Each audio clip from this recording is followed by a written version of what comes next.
going to work my refining from the ears down to the nose. So I went from the nose up to the ears, and I'm sort of coming back again. So what I'm going to do is this inside surface now is going to be I'm going to finish it off. So I'm going to very carefully make sure that all my cuts here are nice and clean, and that I'm not going to do anything more to it. So as I come down here and it gets deeper, what I'm going to do is I'm going to swap to my bent gouge and very carefully, just very lightly work this surface. Now the tool marks that I'll make will be going across the grain like this. You could have them going down, but I think going across works very well. All we've got are tools and tool marks. We're not going to colour this hair, so we use a bit. We're going to separate the tools into different sorts of cuts, and here we're going to do a sort of rhythm across the grain like this. So all this will be finished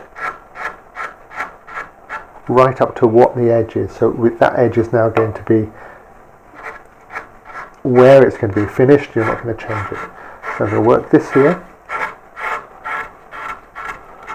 and I'm going to come down more into this area here. Now this is going to be quite tricky. We'll have a look at that in a minute, but in the meantime let me just work this over, and they'll come from the other side to join those together.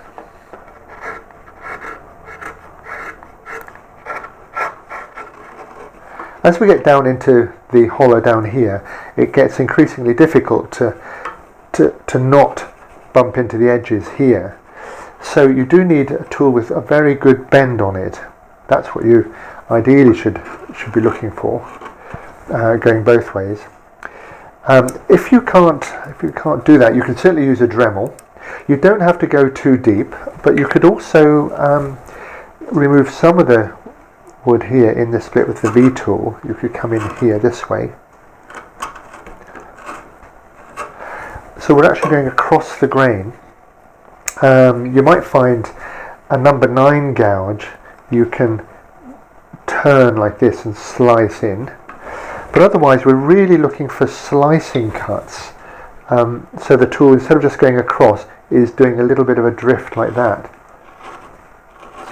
So you work your way down into there. You needn't go too deep because it's all quite full of fur in the hair, but you do want to create a bit of a shadow in here.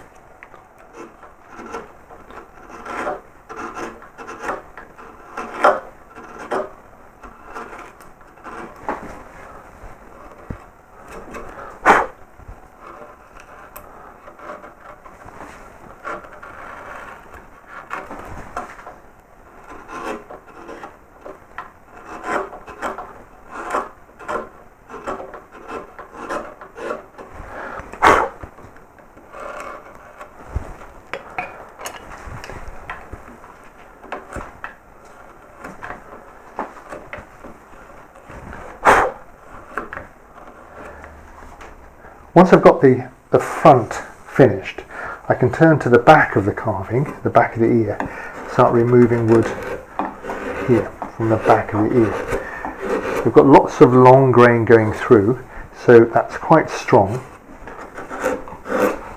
I'll just start taking it away. And again, we'll keep feeling my thickness with my fingers, and try and imitate or echo the inside with the outside.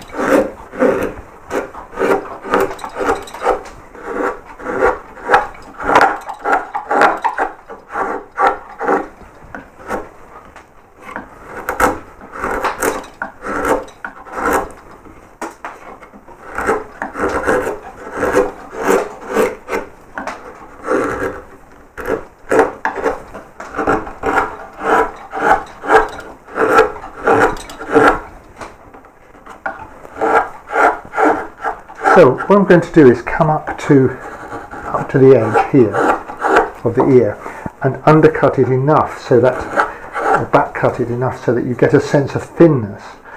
but I don't really need to go the same thinness all the way over. We're very much viewing this from the front, so I can leave a certain thickness here, and in fact I will sort of run the sort of base of the ear as a sort of little cone into the back of the ear here.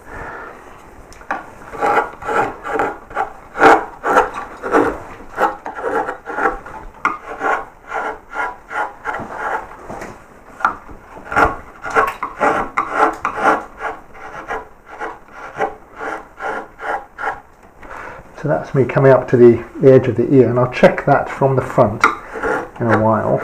So I've used a tool that's slightly more, slightly quicker sweep than the one I was using for most of the ear, the flat gauge. So from there, I should come over to this side. Pretty much work from the top down.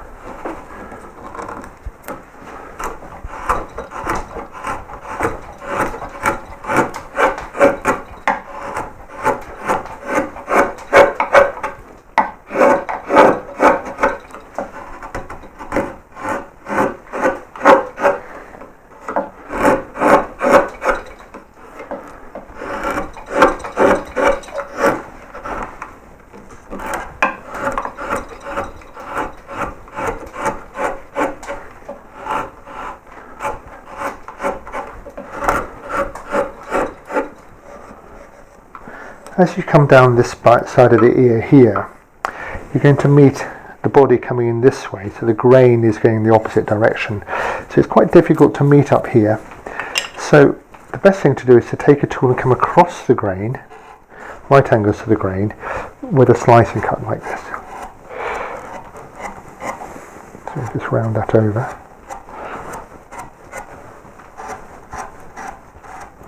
We'll go as far as we can with this for the moment, and the same on the other side. We'll come over here.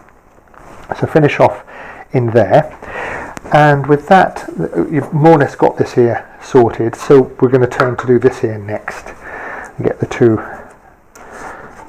moved on a bit.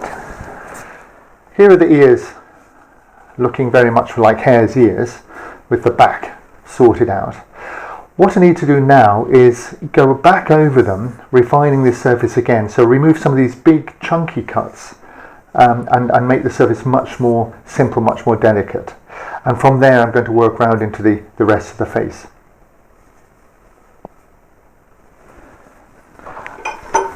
I found that the big Carve screw that I was using and the top of this wood here was getting in the way. So I've switched to a smaller piece of wood and a smaller Carve screw here.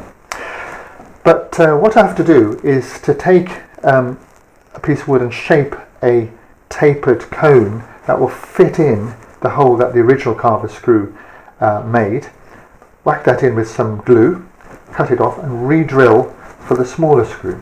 So you have to do that if you're going down from bigger to smaller. So now with the rounded end I can get in here much better. So what I'm going to do now is I'm going to take tools that are for 1/2 inch, 1/4 inch, 14, 6mm, that sort of thing, and I'm going to start working over the surface. So I'm cleaning up all those big cuts, merging them together, trying to make a slicing cut, leaving everything clean and tidy. Changing my lighting, make sure everything's looking good. If I need to go into a hollow, then I'm going to swap to a more curved gouge. But essentially I'm now working over the surface, and this is now a finished surface, and I'm not going to do anything else to it. So I'm going to work over all the ears, get rid of these big chunky cuts into something a little bit softer, a little bit more refined. But I'm not going to sand it because I think this is a nice sort of soft look. Now I've gone over that surface here, I'm going to call the ears pretty much finished. There's very little more I'm going to do to them. There's no detail except perhaps a little bit down here, but all the back here is nicely cleanly cut, slight textured surface, and I've come down pretty much to the root of the ears here. There's a little bit of detail to go on where these folds meet here and here, but otherwise the ears are finished, and I can now start moving into the rest of the head. So I've been working over this surface now for a little while. I've made sure my tools are really sharp, and I've been trying to make my cuts as I clean up in the direction of the fur of the animal. So without actually making fur, these cuts, these facets, will imply a fur on the surface. I've been looking at my anatomy quite carefully, and this refining stage is where I'm really looking closely at how these various parts go together. For example, there is this, the skull will come along here, and there's a sort of bit of a depression in here where the ear comes down the back. It's a big, strong ear here. There's a jaw coming round, and this is going to be where the upper part of the eye is, and I've left a lump here. It's really important, and the lump stands out more because there is down here is a little groove underneath it. So this is that second bag, if you like, to the eye, and there's another depression in here. So I've rounded these over, okay, and I've rounded that and got this sloping in because these are nice pouchy parts of the hair, and I've come down here. So the top, the highest point here is just behind where the top of the eye is going to be, and it'll drop down behind here to the neck, so I can clean up the ears around to there.